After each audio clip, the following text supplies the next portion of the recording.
do it on him. Segusa. Emma. I'm not gonna mercy. You can't make me.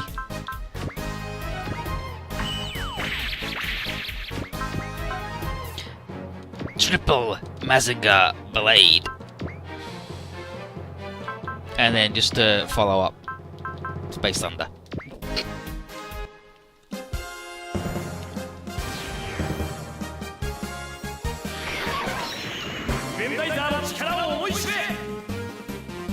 Show you Grandizer's strength. It's pretty interesting. It's friendship. Koji Tetsuya with so much power.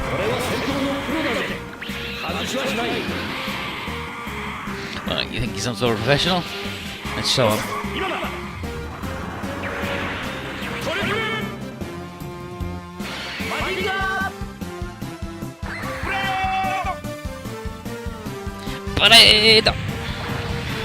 Setsuko versus the Thing. She says, how many tears will be shed if we can't stop this? I'll let that sorrow come to pass. I'll destroy whatever creates it. Bang, bang, bang, bang, bang. Quattro. Using weapons of planetary destruction. Does this mean the aliens have simply decided to eradicate all of mankind? We get a Minovsky craft from that one, which is nice. Didn't learn a move, but he has got Prevail level 9 though, so now he's extra ultra invincible. SR point, get, and the ending point, I believe, and we're about to have some good shit come up. Did we do it? Not yet, look at it. It has self-repair capabilities. How can it even do that? Then it's... it'd be impossible to destroy it before it becomes operational. Oliver, Ryder, we'll use the Boulderizer. But we haven't even tested it yet. Don't have to worry about that. Even if it fails, we'll still be able to self-destruct Baldios along with it. Now, Ryder, do it, Marin. 3 lives to save millions is a pretty easy choice. And now Dave's like, wait, what are we doing? Take a look, David. This is the battle we chose. Baldios' own battle.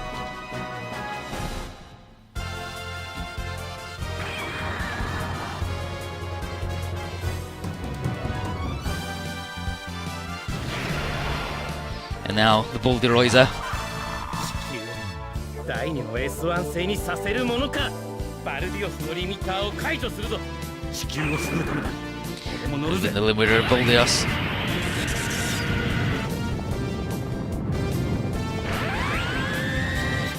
一世一代の大巻だ。文句はねえ。これがバルディオスの最終兵器だ。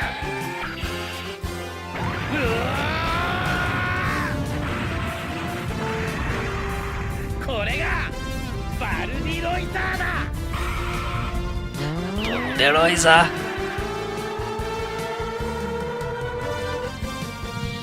Wing, wing, wing, wing. These 3 space boys drawing their rows in space. Beautiful. And that's a new finisher for Marin. Stronger than all of his other moves and post movement. But we got him hitting away, so he's fine, don't mind. Bonk.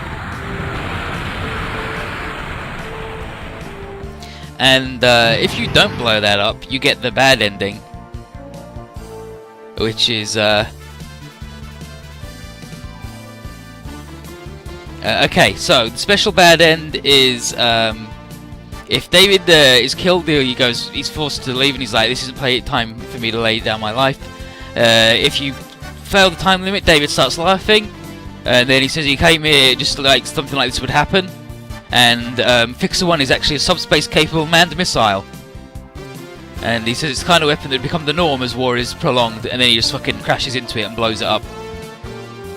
And Hazelmon calls everyone to brace for impact. Gengaro tells everyone to salute his heroism. And he says, being a hero ain't my thing. I'm just a dumbass dying for the woman I love. And then he says, goodbye, Quinstein, and he blows up. And Marin's like, damn, do you think he was happy with that?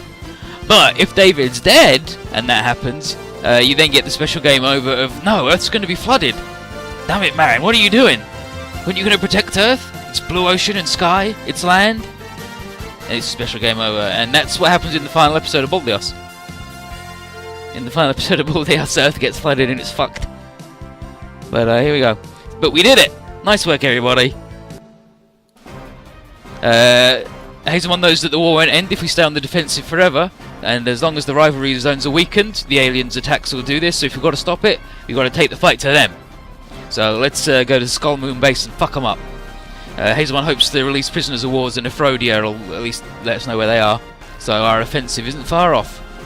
And Gaman's free because Roger's here. Okay, Rubina and Duke finally see each other again, and she can't believe this is happening. He's thankful for all the information she gave him about S1, and that's what allowed him to find his own path. And of course, her amazing effort in bringing all the prisoners to safety. She said it was Duke who gave her that strength in the first place, teaching her the value of peace and the need to fight to safeguard it. Hazelmon asks if what's she going to do now, and she's like, can I fight alongside you? She feels responsible for her father's crimes and wants to make up for it any way she can. And she won't do this just for Earth, but to end the Skull Moon Alliance that would threaten peace in the galaxy. So Hazelmon's like, hell yeah, you're in. And Hikaru gives her a warm welcome. And then Rubina's like, oh, you're Hikaru! Just as pretty as I imagined. And Hikaru's like, but she's aware of how eased Duke is around her. So Rubina's going to be fighting alongside her and everyone else today. But she hasn't thrown in the towel on Duke yet. And Hikaru accepts the challenge. And then Duke's like, what are you two whispering about? And Maria goes, girl problems. He's like, oh, alright. Well, glad you're here, Rubina.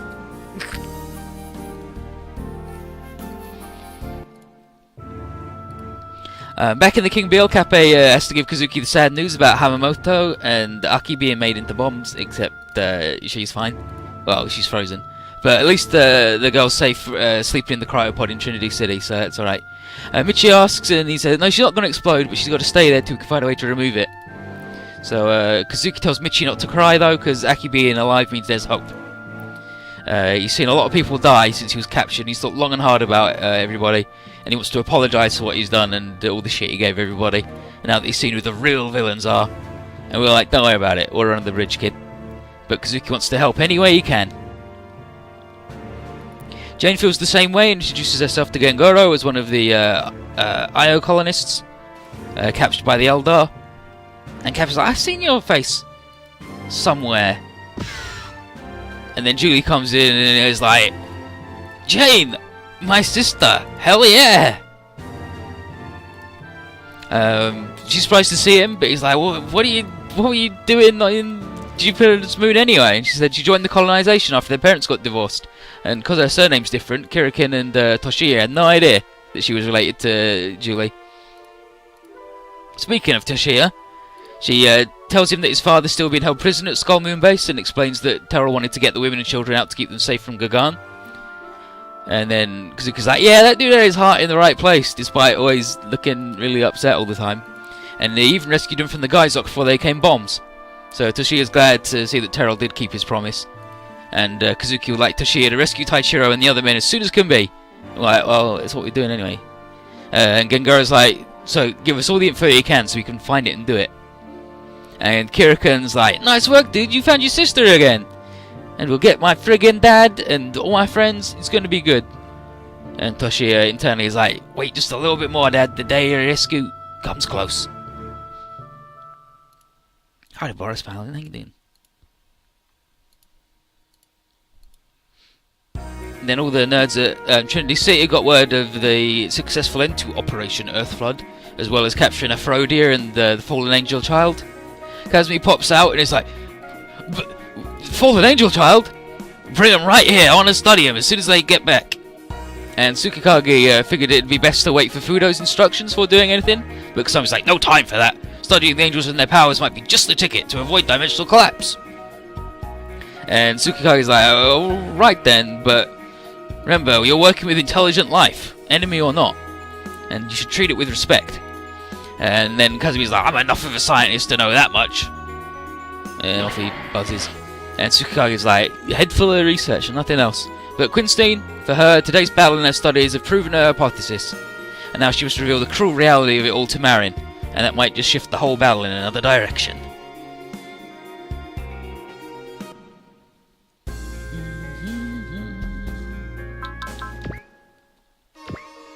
Nothing good in the bazaar yet. What's the thruster modules they're giving us still? Yeah, I'll buy another Dodgem because we got some nerds who suck at dodging. And then... oh, we'll have a quick look at Rubina. Rubina, where's Rubina? There's Rubina. She's good. Support, defense, support, attack, SP regen. The cheapest bless in the game. Well, like, double money. Because with the regen it's like 15. She's garbage at everything else, like, it doesn't matter. But she's just got dirt cheap double money.